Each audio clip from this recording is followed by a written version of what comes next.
এখন সবকিছু normal, how is life? এখন আলহামদুলিল্লাহ ভালোই আছে। তো তোমার স্বপ্নের পুরুষকে ফাইনালি তুমি স্বামী বলে ডাকতে পারো, হ্যাঁ, ঘুম হ্যাঁ, থেকে হ্যাঁ। উঠে তার মুখ দেখতে পারো। হ্যাঁ, হ্যাঁ, হ্যাঁ। একই মুখ বারবার দেখতেছো 6 বছর ধরে, বোরিং লাগে না তো? একটু না। আগের মতোই ওই যে আমি বললাম না ফার্স্টে যে কথাটা যে হচ্ছে ভালোবাসা। হ্যাঁ ভালোবাসা, এখানে আমি একটা ওয়ার্ডই ইউজ করতে চাই যে ভালোবাসা। ভালোবাসা আছে বলেই যা হয়ে যাক সবকিছু আমি অ্যাবজর্ব করতে পেরেছি।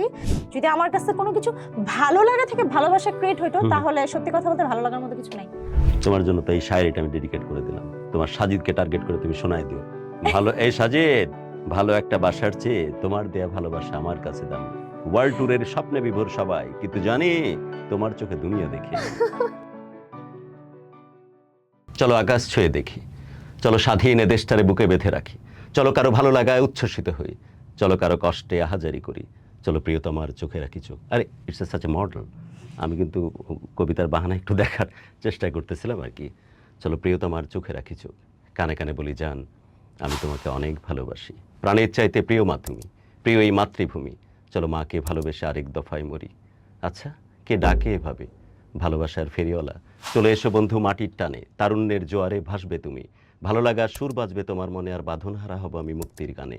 এটাই তো তোমার দেশ, এটাই তো আমার দেশ, আমাদের ভালোবাসা, আমাদের বাংলাদেশ। এজন্য অসম্ভব ভালোবাসা এবং অনেক শ্রদ্ধা এবং দারুণ কৃতজ্ঞতার সাথে স্বাগত জানাচ্ছি আমাদের আজকের লাভ গুরু দেশামের গেস্ট। অনেক স্বাগত তোমাকে। থ্যাংক ইউ ভাইয়া। তোমার নামটা একটু যদি দর্শকের সাথে পরিচয় করিয়ে আমার দাও। নাম হচ্ছে আহানা ইয়ালিন অর্পি। আহানা ইয়ালিন অর্পি। অর্পি, ওকে। And আমি পেশাগতভাবে হচ্ছে একজন ব্র্যান্ড প্রমোটার। এই তো। মানে ব্র্যান্ড প্রমোশনে যে কাজগুলো আমরা দেখি জি জি। আজকের তারিখ এবং রিসার্চও বলতেছে এখন কিন্তু পিপুল আর ইলেকট্রনিক প্রিন্টের প্রতি ডিপেন্ডেন্ট, রাদার সোশ্যাল প্ল্যাটফর্মে বিভিন্ন ব্র্যান্ড প্রমোশন দেখতে right. পছন্দ করে, হ্যাঁ, এবং সেই লিডটাই তাহলে তুমি বা তোমরা নিচ্ছ, রাইট? জি জি। কোনো ব্র্যান্ডকে হচ্ছে সবার মাঝে প্রেজেন্ট করার মাধ্যমটাই হচ্ছে আমরা।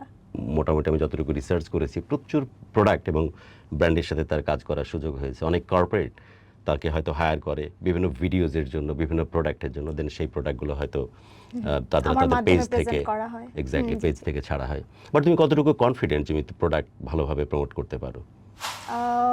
অ্যাবসলিউটলি কনফিডেন্ট যদি না থাকতো তাহলে তো এত কাজ করতে পারতাম না। তো তোমাকে আমি কোন ক্যাটাগরিতে রাখবো, বারিশের নাকি Sanjit by Toni or something, নাকি প্রিন্স মামুনের লাইলা? মানে কোন ক্যাটাগরির মধ্যে আমি বোঝার চেষ্টা করতেছি আর কি। After next. নেক্সট বারিশ, ওকে। তো তোমাকে যদি আমি একটা চ্যালেঞ্জ দিই এখন, are you ready to accept it? Okay. Are you sure যে তুমি চ্যালেঞ্জ নিতে পারবা? হ্যাঁ শিওর।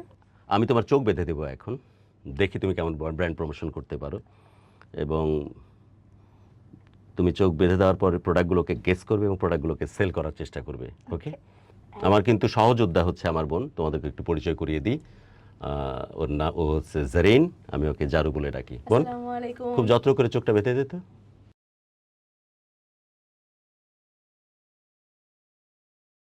ওকে, প্রথমে আমি একটা প্রোডাক্ট তোমার কাছে হাতে ধরিয়ে দিচ্ছি, you have to guess it যেটা কি product. Now first product for you, আমি দিয়েছি।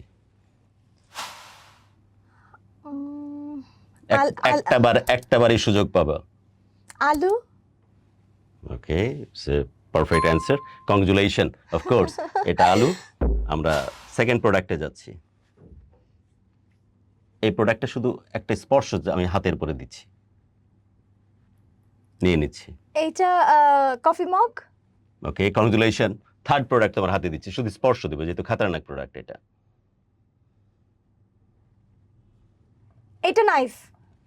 কংগ্রাচুলেশন। আমি সত্যি সারপ্রাইজড তোমার অ্যান্সার বলার ধরন দেখে। এবার তুমি নিজের তোমার ব্লাইন্ড ফোল্ডটাকে খুলতে পারো এবং দেখো প্রোডাক্টগুলো কি কি। কংগ্রাচুলেশন, এই তিনটা প্রোডাক্ট ছিল। এবার আমি অন্য একটা সরাই নিই। আমি তোমাকে ব্র্যান্ড প্রমোশনের পার্ট হিসাবে আমি কিছু স্ক্রিপ্ট দিচ্ছি। প্লিজ। এটা কিন্তু যেন তেন আলু না, এটাই হচ্ছে পৃথিবী ধরে নাও শেষ আলু। এরপর আলু আর পৃথিবীতে জন্ম নেবে না, ওকে। কেউ আর কোনোদিন ভাজি খেতে পারবে না। আলুর ভর্তা যেটা তোমার অসম্ভব রকমের পছন্দের, এরকম মটকায় যে টটকায় করে বানায় খাও, সে কপাল আর হবে না। পৃথিবীতে কেউ আর আলু কখনো পাবে না। লাস্ট আলু, এটার দাম যদিও $1.25, কিন্তু লাস্ট আলু হওয়ার কারণে এটার দাম $1 মিলিয়ন। সো এখন প্রোডাক্টটাকে তুমি প্রমোশন করো, তোমার কাস্টমারদের কাছে সেল করো। Here is a product for you. Your time start now.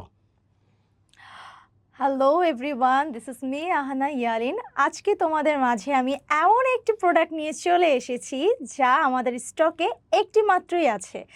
এটার প্রাইস আমি পরে বলবো, সবার প্রথমে যেটা বলতে চাই, এটা একটা মাত্রই প্রোডাক্ট আছে, সো তাড়াতাড়ি চটপট করে নিয়ে ফেলতে হবে, কারণ এরপরে এই প্রোডাক্ট আর কখনোই পসিবল না। যতই আমরা নিতে চাই না কেন, ভালোবাসার মানুষকে গিফট করতে চাই না কেন, কিন্তু এই প্রোডাক্টটা বা এই আলুটা এক পিসই আছে। যাই হোক, এটা যেহেতু এক পিস আছে, খুব এক্সপেন্সিভ হওয়া সত্ত্বেও আমি কিছু ডিসকাউন্টে তোমাদেরকে এটা দিয়ে দিতে চাচ্ছি, তাই ঝটপট করে এখনই অর্ডার করে ফেলো। অ্যান্ড এটার দাম মাত্র $1 million. $1 million, বাট আমি এটাতে 10% ডিসকাউন্টে দিয়ে দিতে চাচ্ছি, তাই ঝটপট করে অর্ডার করে ফেলো। Anyway, good job. আমরা মূল প্রোগ্রামে যাচ্ছি এখন। আমাদের সাথে আছেন অর্পি। অসম্ভব শ্রদ্ধা এবং ভালোবাসার সাথে আরেক দফায় স্বাগত জানাচ্ছি। এবং আমি তোমার সম্বন্ধে জানতে চাই অর্পি। ইনফ্যাক্ট আমরা অনেকেই জানতে চাই। আমি জানি যে ব্র্যান্ড প্রমোশনে দারুণভাবে তুমি সামনে থেকে নেতৃত্ব দিচ্ছ।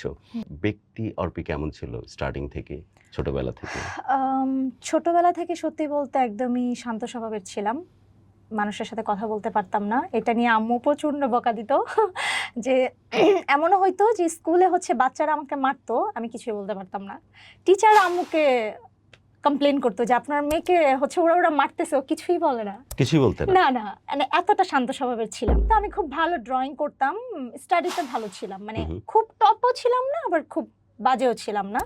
তো সেই ক্ষেত্রে হতো কি, আমি ওটাতে ফোকাস করতাম। দেখা যেত যে আমাকে মারতো, আমি দেখা যায় যে একটু সামনে বসতে পছন্দ করতাম, কারণ আমার টিচারের কথাগুলো শুনতে হবে। সেক্ষেত্রে আমাকে মারতো, আমি কিছু বলতাম না, তখন টিচার এটা ফলো করতো অ্যান্ড ক্লাস শেষে আমার আম্মুকে বলতো। তো ছোটোবেলায় এরকম ছিলাম। বাট আনফর্চুনেটলি যখন ক্লাস 8-এ 9-এ যখন একটু মতিঝিলের দিকে চলে আসলাম, তখনই আমি basically Motijheel Bangladesh bank school college student. তো ওইখানে মতিঝিলের স্টুডেন্টটা অনেক অ্যাক্টিভ, ইউ নো দ্যাট। তো ওদের সাথে মিশতে মিশতে কিছুটা অ্যাক্টিভ হলাম আর কি। তারপরে যখন কলেজে উঠি, তখনও মানে আমি এতটা ফ্রিডমলি চলাফেরা করতে পারিনি। সকালবেলা আব্বু দিয়ে আসতো, দেন কয় ভাই বোন তোমরা? আমি আর আমার ছোট ভাই। ওকে, তুমি কি বড়?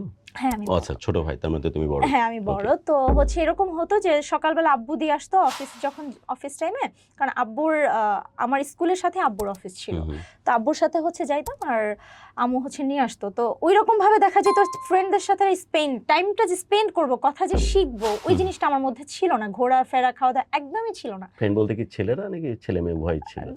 দুটাই বলছি, কারোর সাথেই না। আব্বু খুবই স্ট্রিক্ট ছিল, যে গল্প করলে বাসায় এসে করো, যা খাওয়া লাগবে জানলে আমি বাসায় নিয়ে আসতেছি, বাট বাইরে টাইম স্পেন্ড করা যাবে না। তো বিষয়টা এরকম ছিল।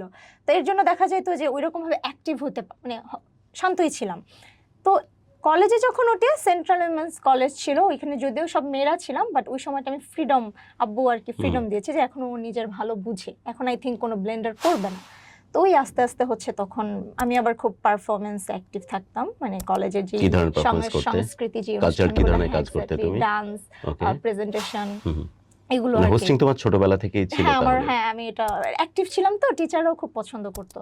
তো বিষয়টা এরকম আর কি। তো এই আস্তে আস্তে আর কি ওখান থেকে একটু অ্যাক্টিভ হই, এই তো। হ্যাঁ, প্রেমে একদমই ছিলাম না, সত্যি মিথ্যে কথা বলে লাভ নেই। এই সময় মানে এগুলোর মধ্যে ছিলাম। ওই স্ট্রিট ছিল তো আব্বু, চান্স কোথায়? তো ফ্রিডম তো দেওয়া শুরু করলো না? ওইটা সেন্ট্রালে যখন। ও আচ্ছা, তাহলে পরে আসছে। হ্যাঁ অনেক, তখন আমি ম্যাচিউর ইন্টার। সো কখন প্রেমে পড়ার ঘটনাটা ঘটলো? যেহেতু ফ্রিডম পাওয়া গেছে, তো এখন শুরু হয়ে গেল কলেজে। কিভাবে প্রেমে পড়লে? সেটা সে কলেজে থেকে। সে বলতেই তো আধা ঘন্টা ব্লাশ করলা তুমি, মানে অনেক পছন্দের ব্যক্তি। আচ্ছা হ্যাঁ বলতেছি। তো ইন্টারে ওঠার পর যেহেতু ফ্রিডম পাচ্ছি, একা যাওয়া আসা করছি, তো বাসার নিজ এলাকার মধ্যেই কিছু নজরে পড়লো, তাদের নজরে পড়লো ফ্রেন্ড হিসাবে। তো তাদের সাথে ফ্রেন্ডশিপ হলো, ভালোভাবেই চলছিল। তো ওই ফ্রেন্ডের মাঝখানেই একজনের সাথে একটু বেশি ক্লোজ হয়ে গেলাম। নাম কি তার? আচ্ছা, সে সাজিদ। তারপরে সম্পর্কটা কিভাবে হলো? সম্পর্কটা মানে ওর সাথে মিশতে দেন একটা ভালো। এখানে আসলে বিষয়টা ছিল, ওর ফ্রেন্ডরা আসলে পছন্দ করতো, তো আমি এলাকার ভাইয়া হিসাবে যে ঠিক আছে বড় ভাইরা কথা বলাই যায়, এরকম ছিল বিষয়টা। তারপরে মিউচুয়ালি ফ্রেন্ড থাকে না, ফ্রেন্ড হুম। ফ্রেন্ড মিউচুয়াল ফ্রেন্ড, তো এইভাবেই কোনোভাবে হয়তো এফবিতে অ্যাড হয়ে গেছিল, তো তার সাথেও কথা হতো, এইভাবে কথা বলতে বলতে আর কি। তো সাজিদের কোন জিনিসটা তোমার বিশেষ ভালো লাগতো, যেটাতে তুমি অ্যাট্রাক্টেড হতে, যে মানুষটাকে আহ, সত্যি ভালোবেসে ফেলেছি, বা কখনই বা টের আসলে পাইলে আমি তুমি? না আমার নিজের লাইফে একটা জিনিস এক্সপিরিয়েন্স নিয়েছি, যে ওর সাথে আমার যে বিষয়টা ছিল, হার্ট টু হার্ট একটা কানেকশন ছিল, ভালো লাগা বিষয়টা, আমি সত্যি কথা বলতে স্পেসিফিক রিজন জানো না, বাট না, এমনি না। বিনা কারণেই ভালো হ্যাঁ, লাগছে। বিনা কারণে মানে ভালোবাসি, একটা কথাই বলতে চাই, আমি ভালোবাসি। এক্সট্রিমলি রোমান্টিক কোনো ঘটনা যখন তোমরা প্রেম করতে, এবং তোমার যেহেতু বাড়িতে আমার খুব ফ্যামিলি স্ট্রিক্ট থেকে ছিল, স্ট্রিট ছিল, এক্স্যাক্টলি, তারপরে? আমি একদমই, আমার এখনো মনে আছে, আমরা হচ্ছে রিলেশন অবস্থা মাত্র 4 বার ঘুরেছি, হুম হুম। মাত্র 4 বার। একবার ধানমন্ডিতে, একবার বসুন্ধরাতে, আর একবার হচ্ছে খিলগাতে, আর লাস্ট হচ্ছে লাস্টটা কোথায়, জজকোর্টে। 4 বার বাঙ্ক করে হচ্ছে আমি তার সাথে বের হয়েছিলাম। হুম হুম। আর জজ কোর্টের প্রসঙ্গটা আসলে কিভাবে? জজকোর্টের প্রসঙ্গটা আমরা আসলে চেয়েছিলাম আমাদের বিয়েটা অ্যারেঞ্জলি হোক, আমরা হুম। অনেক ট্রাইং করছিলাম, বাট আসলে একটু সমস্যা হয়েছিল, সেটা হচ্ছে আমরা হচ্ছে অনেক ট্রাইং করছি, হুম হুম। বাট কোনোভাবেই হচ্ছে ওর ফ্যামিলি বিষয়টা ইয়া করতে পারতেছিল না, আর আমার আব্বু রাজি হচ্ছিল না যে এত ঝামেলার মধ্যে বিয়ে দরকার নাই। তারপরে? কারণ আরেকটা বিষয় হচ্ছে, আব্বু আবার জানতো না যে আমাদের এত গভীর রিলেশন। হুম ওই যে আব্বু তো অনেক স্ট্রিক্ট, জানে আমার মেয়ে তো বাসা থেকেই বের হয় না। এর জন্য আর কি বিষয়টা এরকম ভাবে প্রেজেন্ট করা হয়েছিল যে ওই ছেলে আমাকে পছন্দ করে, আমাকে বিয়ে করতে চায়, ওই ফ্যামিলি আমাকে নিতে চায়, বিষয়টা এইভাবে আব্বুর সামনে প্রেজেন্ট করা হয়েছিল আর কি। বাট বিষয়টা, ওকে ফাইনালি সিদ্ধান্ত নিলে যে নিজেরাই বিয়ে করে হ্যাঁ, ফেলি। ফাইনালি তারপরে কোর্টে গেলে হচ্ছে কিভাবে কি অ্যারেঞ্জ করলে সব? ওই করছে সবকিছু, ওকে।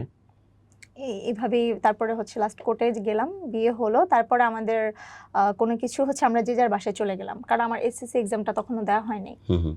বাসায় চলে গেলাম, তারপর আমাদের এটা এসএসসি এক্সাম শেষ হলো, ইন্টার এক্সামটা শেষ হলো, তারপরেও ফাঁস হতো না, ওই বাড়িতে কিছুই জানে না? না না, আমরা 7 মাস যে যার বাসায় ছিলাম, ওকে। বাট ম্যারিড আমরা। ইভেন আমরা সিঙ্গেল, একটু মানে দেখাও করতাম না, কারণ এখন তো দুজন দুজনের হয়েই গেছে, এখন প্যারা কিসের, বিষয়টা এরকম ছিল। আমি কন্টিনিউ স্টাডি করতেছি, সেও হচ্ছে জবের জন্য ট্রাই করেছে, যদিও এমবিএ কমপ্লিট করা ছিল, সে হচ্ছে মানে ট্রাই করছিল আর কি। তো এইভাবে চলে। তো তারপরে হচ্ছে যে বিষয়টা টাফ হয়ে যায়, আমার আব্বু একটু বেশি চেতা যায়, অ্যান্ড আমাকে বিয়ে ঠিক হয়ে যায় আমার অলরেডি আরেক জায়গায়। ওকে, কিন্তু তুমি তো বলতে পারতেছ না যে আমি তোমার বলতে বিয়ে হয়ে পারতেছি গেছে। না, না। বিয়ের 7 মাস পরের ঘটনা। হ্যাঁ, হ্যাঁ। তারপর? তারপরে এখনই মানে সব থেকে মানে খুবই বাজে সিন, ওই সময়টা খুবই খুবই মানে টেনশনের একটা বিষয় ছিল। তো তারপর হচ্ছে আমার তো পুরো বিয়ে দিয়ে দেয়, এখন তো বলতে বাধ্য। কে বললো, তুমি বলছিলে? তো ওকে জিজ্ঞেস করছি যে এখন তো ফাঁস করতে হবে, কারণ কালকে আমাকে কাবিন করাই দিচ্ছে। কাবিনী হয়ে যাচ্ছে? আগের দিনের ঘটনা, সিনেমা তো একদম। বেচারা একদম। কি বলতেছে সাজিদ তখন? কি করবে, অনেক টেনশন, সে বাসায় কনভিন্স করার ট্রাই করতেছে যে প্লিজ ওর বাসায় যাও, ওকে যে আংটি পরাও। মানে আমরা বিয়ের কথাটা ফাঁস করছি না, বুঝতেছি। মানে অ্যারেঞ্জলি চাচ্ছি, বাট কোনোভাবে তারা তো বুঝতেছে না এদিকে কি ঘটতেছে, ওকে। কিছুতেই বুঝতেছে না।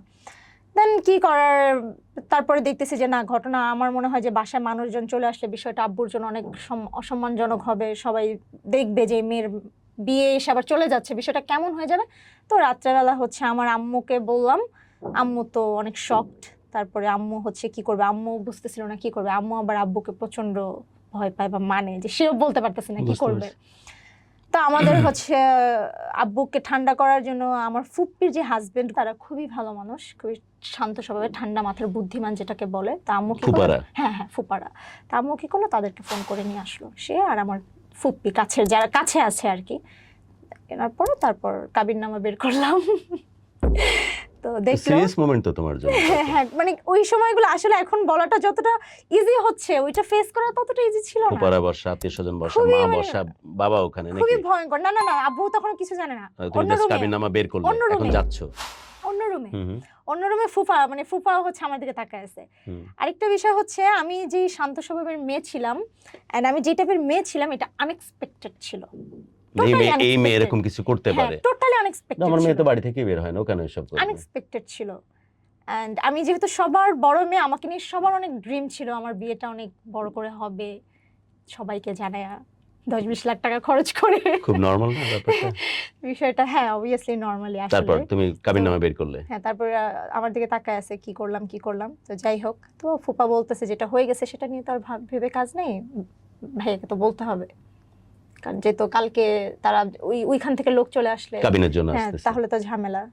তো হচ্ছে পরের রাতেই কাবিন হবে আর আগের রাতেই কাহিনীগুলো হ্যাঁ, বলতেছে।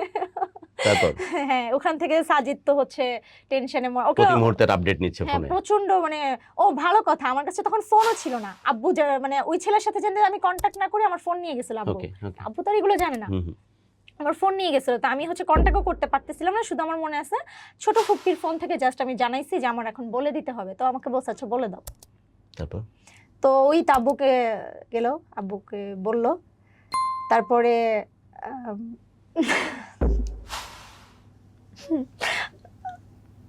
মানে আব্বু আমি দেখতে চাচ্ছিলাম এই দৃশ্যটা। যত সহজে বলতেছো মা হইছো তো টের বাবা। ওই যে বলে না যে কোনো এক রাক্ষসেরই থাকে নাকি অমুকের ভেতরে, তাই এই কৌটাটাই হচ্ছে এইটা। আর তাকে যখন এভাবে হিউমিলিটেশনের সামনে পড়তে হয়, I'm really proud of you. আমি সত্যি দেখতে চাচ্ছিলাম আসলে যে সোকল মানুষের চোখে দেখা সেলিব্রিটি হরপি, সোকল মানুষের সামনে দেখা কৃত্রিম মানুষ হরপি, লাইক প্রোডাক্ট প্রমোশন অমুক সমক না। আমি ইচ্ছে করে তোমাকে টিস্যু দিচ্ছি না, টিস্যু আশপাশে আছে। You deserve it, you admit it and you convey it, যাতে করে প্রত্যেকটা মুহূর্তে রিফ্লেকশন তোমার মা পর্যন্ত তোমার বাবা পর্যন্ত পৌঁছায়। যাদের নিঃশ্বাস বন্ধ ছিল তোমার মধ্যে, যাকে লক্ষ্মী বাচ্চা হিসেবে চিনে, তাদের পরিবারের সবচেয়ে বড় সন্তান, সে এমন একটা গিফট তাদেরকে দিচ্ছে। বাবা মা যেন তো জানো অনেক বড় স্বপ্নের থাকে যে আমাদের বড় মেয়ের বিয়ে আমি এই করবো, আমি ওই করবো, আমি সেই করবো। এবার তুমি বাপ মায়ের কাছে যাচ্ছ, বাপ মায়ের কাছে গিয়ে কি বলতেছো? আমি সরি টিস্যু দিতে দেরি করেছি, আমি চাই যে আঙ্কেল যেন তোমার এই দৃশ্যটা দেখে, ওনার কাছে অবশ্যই ভিডিওটা যাবে।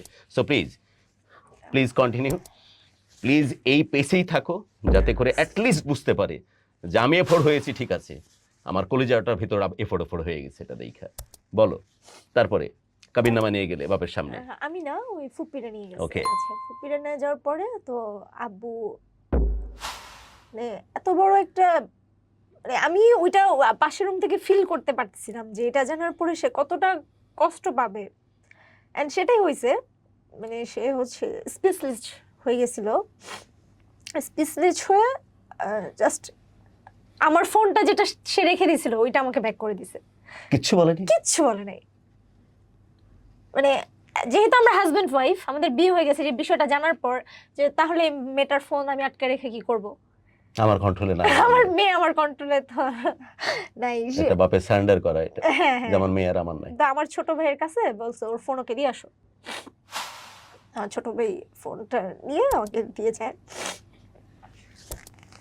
তারপর আব্বু শুধু আমি শুনতেছিলাম পাশের রুম থেকে যে বলতেছিল যে যার বউ সে যাতে এসে নিয়ে যেতে পারে, আমার কোনো সমস্যা নেই, এখন তো আমার মেয়ে না, এখন তো আরেকজনের বউ।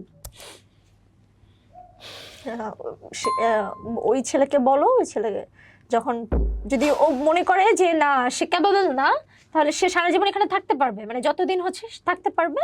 আর যদি না, সে যদি মনে করে সকালবেলা সে চলে যাবে, চলে যেতে পারে। এখন এই মুহূর্তে যদি চলে যাবে তাহলে চলে যেতে পারে। ওই ছেলেকে বলো এসে নিয়ে যেতে, কোনো সমস্যা নেই। ওকে। যখন ফোনটা তো আমাকে দিয়ে দিল, আমি সবকিছু জানালাম আর কি। ওই দিক থেকে চেষ্টা করতেছিল যে আমাকে সসম্মানে নেওয়া যায় কিনা, ওকে, অ্যারেঞ্জলি খুব চেষ্টা করতেছিল। ও ওই বাসায় কিছুই বলে নাই। ও ওই বাসায় হচ্ছে যুদ্ধ করতেছে যে তোমরা ওই বাসায় যাও, আংটি পরায় আসো, এটা নিয়ে যুদ্ধ করতেছে। বাট এদিকে কিন্তু ঘটনা এরকম হচ্ছে। তো ওইটাতে ব্যর্থ হয়, কোনোভাবে তারা মানতেছিল না। এন্ড সকালবেলা সে হচ্ছে ওই বাসায় যখন ফোন দিই, তখন ওই বাসায় আমার হচ্ছে ননাসের হাজবেন্ড ফোন ধরে, তমাল ভাইয়া, বলতেছে যে তমাল ভাই তো কিছু জানে না, আমাকে বলতেছে যে দেখো অর্পি, এখন আমাদের সম্ভব হচ্ছে না, আমরা পরে যাই।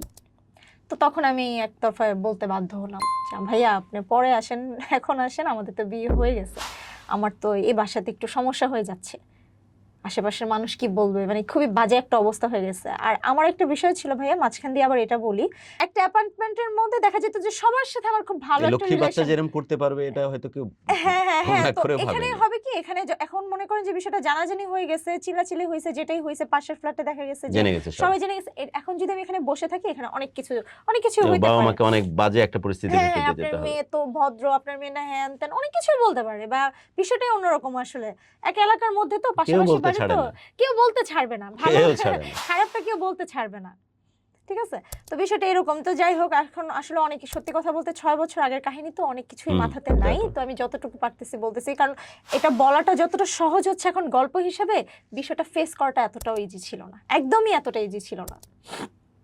তো তখন হচ্ছে টেনশনই, দেখা গেছে যে এখন যা আছি এরকম কিছুই ছিলাম না, এমন একটা অবস্থা হয়ে গেছিল। তো যাই হোক, তো ওই ভাইয়াকে জানানোর পরে ভাইয়া তো অনেক চিল্লাচিল্লি যে তারা হচ্ছে অ্যারেঞ্জলি করাইতে চাচ্ছে, তার করাইতে চাইছে, কেন আমরা একা করলাম, এখন তারা আমাকে মেনে নিল, তারা আমাকে মেনে নিল ওই বাড়িতে। হ্যাঁ। তো তোমরা যাবে কোথায় তাহলে? এখন কি করবে, এখন তো এটা নিয়ে আমার হাজবেন্ড প্রচন্ড প্রচন্ড রেগে গেছে যে ঠিক আছে আপনারা মানেন না মানেন, আমি ওকে নিয়ে আসি, যেটা হয়ে গেছে সেটা নিয়ে তর্ক। তো আমার সেটাই, যেই কথা সেই কাজ, ও আসে আমাকে নিতে আসে, অ্যান্ড আমিও হচ্ছে সবকিছু প্যাক ট্যাক যতটুকু পারছি, সামনে যা ছিল একটা লাগেজ, ছোট একটা লাগেজ। মা কিছু বলতেছিলেন না, সবাই মোটামুটি আসলে বিষয়টা নিয়ে এতটা শকড ছিল যে কি হচ্ছে, কিছুই কি বলবে, মানে কি বললে ভালো হবে বুঝতে। বাবার সামনে আসতেন না? না, হ্যাঁ, না, আমি মানে আমি চলে আসছি, তাকে দেখে আসি নাই, অফিসে চলে গেছে সকালবেলা। এখানে আর কিছু বলার নাই, তো কি করবে, এতটা মানে শকড ছিল, এখানে মেইনলি শকড ছিল। তারপর ওই পরিবারে গেলে দেন আসার পরে আমার হাজবেন্ড আসে এন্ড আমাকে নিয়ে ওই বাসায় যায়। তো ওই বাসায় সব থেকে বাজে যে সিনটা ছিল, এটা কি বলতেই হবে? অবশ্যই বলতে হবে। কিছু মানুষ আছে যে লাটকি ফুটকি দেখতেছে, যারা অলরেডি ডিসিশন নিয়ে নিয়েছে। তুমি তো ইন্টারমিডিয়েটের আগে বিয়ে করছো নাকি? না না না, এসএসসি কমপ্লিট। ভাগ্যিস 8-9 আছে, কিছু রেডি হয়ে গেছে। তো ওরা ছাড়া বাঁচবো না, এখনই ঝাঁপ দিব, হয়তো ছাদের কোণাতেও চলে গেছে। তোদের ওরা একটু শুনুক যে কোন কোন পরিস্থিতির ভিতর দিয়ে যাইতে হয়। ছেলে বা মেয়ে, অর্পি হয়তো লাকিলি ব্লেসড যে এখন এই জায়গায় দাঁড়ায় আছে, কিন্তু সবার কপালে বা সবার ভাগ্যের শিখা কিন্তু এভাবে ছিঁড়ে না, সবার ভাগ্য কিন্তু এত সুপ্রসন্ন না। এবং মেজরিটি ক্ষেত্রে 80-90% ক্ষেত্রে এটা কিন্তু ডিজাস্টার হয়।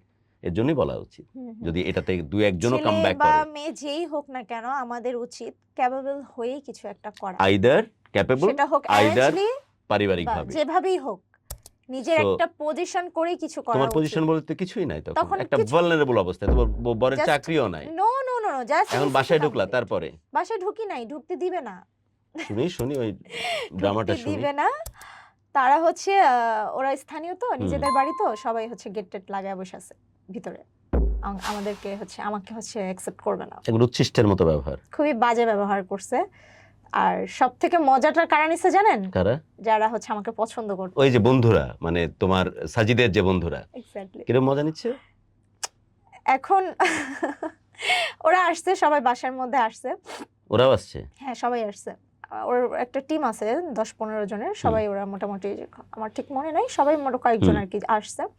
আইসা দেখতেছে যে চিলাচিলি হচ্ছে। ওগুলো ছিল যারা তোমাকে পছন্দ করে, সেগুলো ছিল ওই গ্রুপের মধ্যে? ছিল মেবি। আচ্ছা, যাই হোক, আমি একটু সাইডে ছিলাম, তো দেখলাম যে ওরা আসছে, এন্ড আমার হাজবেন্ডকে যে মেয়েটা পছন্দ করতো সেও আসতে চাচ্ছে এখানে, যে ওকে কেন বিয়ে করা হয়নি, এরকম একটা বিষয়। ও সেও আছে, আসতে চাচ্ছে ফোনে মেবি, আমি যতটুকু শুনছি আর কি, এগুলো তো পরে শোনা আর কি।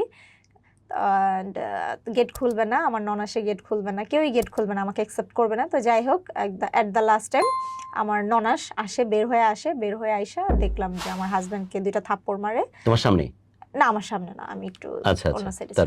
তারপর মানে যে কেন করলাম, কি করলাম, এখন অ্যাকসেপ্ট করবে না। এইটাই তারা অ্যাকসেপ্ট করবে না। তো যেহেতু ওদের নিজেদের, তুমি কি করতে, একটা বাচ্চা মেয়ে তুমি? আমি তখন তো হ্যাঁ একদম অবুঝ, এখন যেটা আছে লাগেজটা কি বেকুবের মতো দাঁড়ায় আছো? লাগেজটা ওই রাখছে এক সাইডে, দাঁড়ায় আছি, চুপচাপ দাঁড়ায় আছি, কিছু বলি না, মানে কি হচ্ছে আমার সাথে আমি কিছু বুঝতেছি না। আমার কাছে ওই সময় ওইখানে দাঁড়ায় শুধু এটাই ফিল হচ্ছে, ভাই আমি তো কলেজের স্টেজে লাফাইছি, ওটাই বেশ ভালো ছিল। সিরিয়াসলি আমার ওইটাই মনে হচ্ছিল যে আমি যে হচ্ছে কলেজে পারফর্ম করতেছিলাম, ওইটা তো আমার আন্ডারে ছিল, যে আমি কখন কয়টা বাজে নাচবো, কয়টা ডান্স করবো, ভাই আমি তো ওইটাই ভালো ছিল।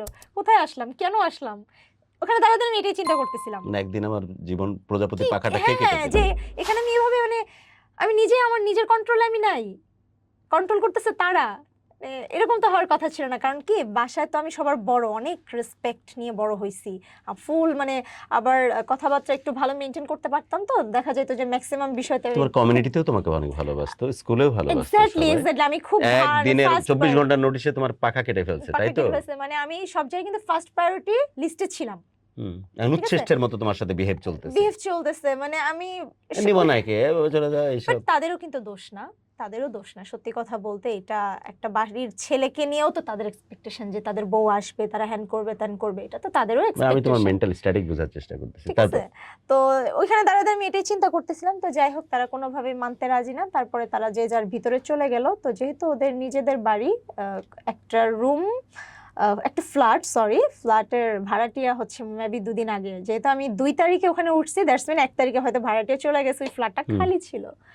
তো আমার হাজবেন্ড কি করলো, ওই ফ্ল্যাটের তালা ভেঙে ওই খালি ফ্ল্যাটে আমরা উঠলাম। কিছু ছিল না, শুধু খালি ফ্ল্যাট। তো সত্যি কথা বলতে ওইভাবে বিলং করে বড় হই নাই। ভিতরে ঢোকার পর আমার সত্যি খুব খারাপ লাগছিল যে আর আমি হচ্ছে কখনো বাবা মা ছাড়া কোথাও না, কখনোই কোথাও থাকতাম না।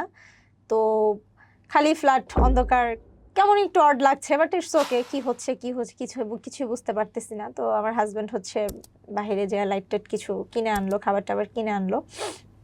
খাবার কিনে 1 সপ্তাহ এভাবে গেছে। তারপরে মাঝখান দিয়ে আমার ছোট ভাই বিষয়টা আইসা দেখছিল না কিভাবে, আমার ঠিক মনে পড়তেছে না, যে আমরা হচ্ছে কিনে খাবার খাই বা এরকম কোনোভাবে জানার পরে আম্মু হচ্ছে আবার কিছু রান্না করে পাঠাইছিল।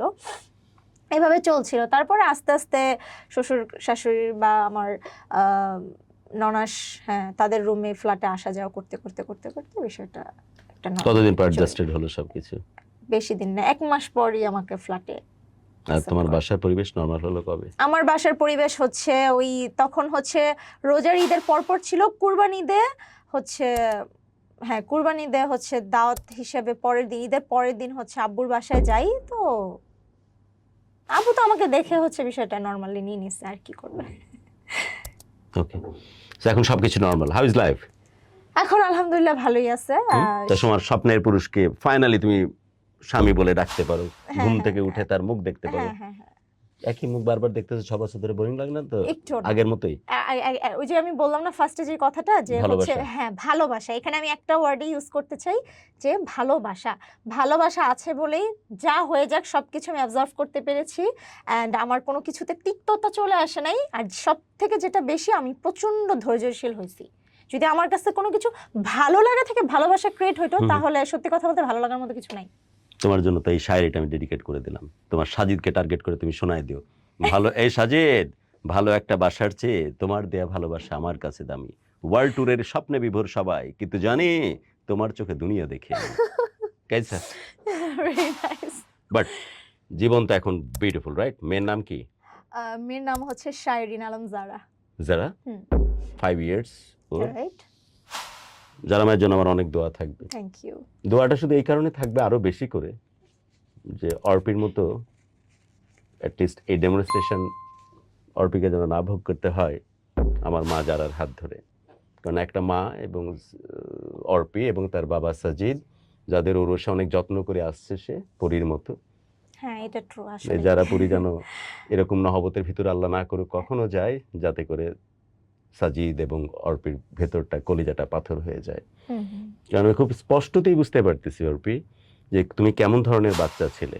কিছু লক্ষ্মীমন্ত বাচ্চা থাকে যাকে আরেকজনের বাড়ির লোকজন হয়তো এক্সাম্পল হিসেবে ব্যবহার করে, যে দেখছোস যে সব দিক দিয়ে অর্পি কীভাবে ম্যানেজ করে চলে, কত সুন্দর গুছায় কথা বলে, কি চমৎকার ম্যানার, লেখাপড়াতেও ভালো, এবং তার বাবা এবং তার মা যে কি গর্ব করে হাঁটে। তুমি জানো আর না জানো, বহু মানুষ তখন ওই কথাগুলো বলতে পারে ছাড়েনি, যেই না তোমাদের লক্ষ্মীমন্ত বাচ্চা, এই দেখো এই অবস্থা। দেখা গেছে নিজের ফুপ্পিরাই বলছে। একদমই তাই, আত্মীয় স্বজনরা তো সামান্য ছাড় দিবে না। নিজের ফুপ্পিরাই বলছে। এবং তখন প্রতিদিন, প্রতি মুহূর্তে, প্রতি সময় তুমি বাপ আর মায়ের যে প্রাইডের জায়গাটা ছিল আর কলিজার ভিতরে এফোড় করে দিয়েছে। যে নাইফটা তুমি সার্চ করে দেখলে না, কসম খোদা, এই নাইফ যে কতবার চলছে তোমার বাবা মার উপর দিয়ে। সেটাই। কিন্তু আমার বিশ্বাস যে বাবা মা হয়তো এরকমই হন, যে কারণে ওনারা সবকিছু মেনে নেন, সবকিছু মানিয়ে নেন, কিন্তু বিশ্বাস করে ওরা ভুলে যায় না। তুমি এটা কি জানো যে ভুলে যায় না? ভেতরে কোনো না কোনো জায়গায় কেন এমন হলো, কেন আমি হেরে গেলাম, কারণ এদের তো জীবন একরকম ভাবে অ্যাকচুয়ালি বন্দী থাকে তোমাদের হ্যাঁ ভেতরে। হ্যাঁ এক্স্যাক্টলি। এই যুদ্ধে কেন হারলাম আমি? কোথায় কমতি ছিল? কোথায় আমার পারদর্শী কোনো রকমের ইনকমপ্লিট বা এরকম ব্যাপার ছিল? তোমার একটা ভাই, সেও তো মানে দেশের বাইরে, রাইট? কোন দেশে আছে? হ্যাঁ হ্যাঁ সে দেশের বাইরে থাকে এখন, Okay. লেবাননে আছে। Lebanon. Hmm, so this is about hmm, is a master camera. বাপকে হয়তো কখনো লজ্জায় বলাও হয়নি, অথবা ওই রিগ্রেটের কারণে কাছে এসে সেভাবে বলনি। ভেতরে অ্যাকচুয়ালি যা তুমি ধারণ করো, নিঃসন্দেহাতীত হয়তো তুমি বিশ্বাস করো যে বাপের মধ্যে ওই জিনিসগুলো কি পরিমাণ পেইন আর কি পরিমাণ কষ্ট দিয়ে আসছো, যে জিনিসটা এখনো সে পরিপূর্ণভাবে ভুলে ওঠার কথা না। কারণ জীবনের সবচেয়ে বড় পুরস্কারটা অ্যাকচুয়ালি তোমার হাত ধরে পাইতে চাইছিল। মানে you wanna be the trophy of your father, but সেই জায়গাতে সবচেয়ে বড় হিউমিলেশনটা, এত স্যাক্রিফাইস, এত প্রাণান্তকর পরিশ্রম, বাপেরা যে কি খাটাখাটে রে ভাই, এর বিনিময়ে যা দিয়েছো না, হুম। একজনও না 10 জনও লাগবে হয়তো ওই মলমটা ঠিক হইতে। বাপ সামনে হয়তো আছেন, হয়তো বলা হবে না কোনোদিন। এই প্রোগ্রামটা তো ডেফিনেটলি তার কাছে যাবে। আমরা কেউ নাই, ইউ জাস্ট থিঙ্ক অ্যাবাউট যে আমরা of, we are shut it down, আবার আমাদের প্রেজেন্স নাই।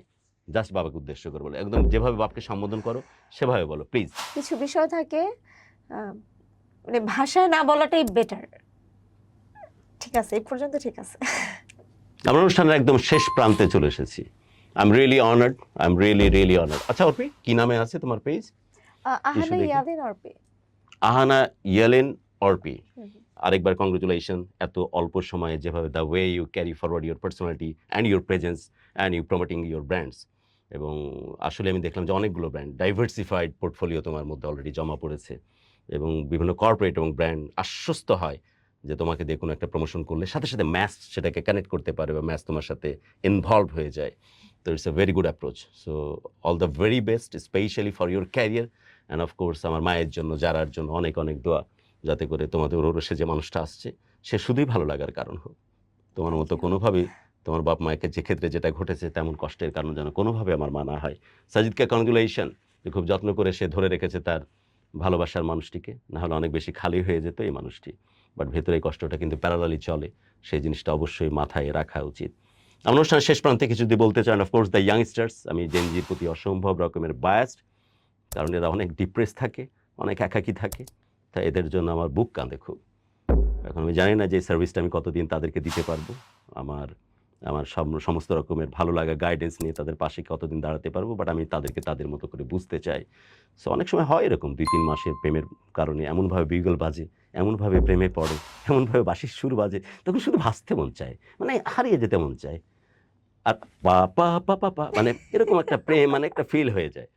বাইরে সবার কপালে কিন্তু অর্পির মতো সাজিদ জুটে না, তখন একদম ধ্বংস অনিবার্য। শেষ মুহূর্তে যদি কিছু বলতে চাও তোমার দর্শকদেরকে। দর্শকদের কিছু বলার নাই, সত্যি কথা বলতে আমি চাই প্রত্যেকটা মেয়ে অনেক বেশি প্যাশন্স নিয়ে নিজের মধ্যে কি ক্রিয়েটিভিটি আছে সেটা হচ্ছে ফোকাস করা উচিত, অ্যান্ড সেই ক্রিয়েটিভিটি ধরেই হচ্ছে নিজের একটা পজিশন তৈরি করা উচিত, তারপর হচ্ছে কোনো একটা লাইফের ডিসিশন নেওয়া উচিত। সেটা আমার মতে হতে হবে একদমই না, প্রত্যেকটা মানুষের মধ্যে কিছু না কিছু ক্রিয়েটিভিটি থাকে, অ্যান্ড সেটা নিজেকেই খুঁজে বের করতে হবে, অ্যান্ড নিজেকে সেটা ধৈর্য ধরে সেই রাস্তাতে এগিয়ে যেতে হবে। আমাদের আয়োজন সম্বন্ধে যদি কিছু বলতে চাও। অ্যান্ড আয়োজন সম্পর্কে হচ্ছে ভাইয়াকে অসংখ্য ধন্যবাদ আমাকে এরকম একটা স্টুডিওতে এসে কথা বলে সুযোগ করে দেওয়ার জন্য, অ্যান্ড আমি চাই ভাইয়া অনেক দূর এগিয়ে যাক, তার সাথে আমিও তার সাথে এগিয়ে আমি যাই। কোলাবোরেশন চাই, কথা দিয়ে যেতে হবে যে আমি যখনই বলবো তুমি কোলাব করবে আমার হ্যাঁ সাথে। Sure sure sure. ওকে, হ্যাঁ হ্যাঁ হালকা লাগতেছে না একটু? হ্যাঁ হ্যাঁ শিওর। তুমি তো সবসময় আড়াল করে রাখো তোমার এই ভেতরে জিনিসগুলো, আমি জানি, হ্যাঁ, যতটুকু তোমার পরিচিত মানুষের কাছে শুনেছি। একটু কি হালকা লাগতেছে না? হ্যাঁ ভাইয়া ওইটাই, এই স্টুডিওর মাধ্যমে আসলে অনেক কিছুই দেখা যায় ভিতরে না বলা কথা আজকে বলা হলো, তো থ্যাংক ইউ, অসংখ্য ধন্যবাদ। অনেক দূরে গিয়ে যান, এটা সাপোর্ট করি, আমাকেও সাপোর্ট করেন। Of course, I am desperately with you, dear. I am very desperately with you. And of course, আমরা বিদায় নিচ্ছি, আর এটাই হচ্ছে খাসিয়ত এই লাভ গুরু এতে স্বামীর স্টুডিওতে, যে আপনি কিছু লাভ হোক বা না হোক, বাট অ্যাটলিস্ট মনটা হালকা হবে, কারণ একজন তো কেউ আছে মনোযোগ দিয়ে আপনার কথা শুনবে আর খুব যত্ন করে আপনাদের দিকে তাকিয়ে থাকবে। বিদায় নিচ্ছি আজ, সবার জন্য অনেক অনেক দোয়া, প্রত্যেকটি প্রাণ ভরে উঠুক ভালো লাগা নিয়ে, আর প্রত্যেকটি হৃদয়ে শাসিত হোক শুধুই ভালোবাসা দিয়ে।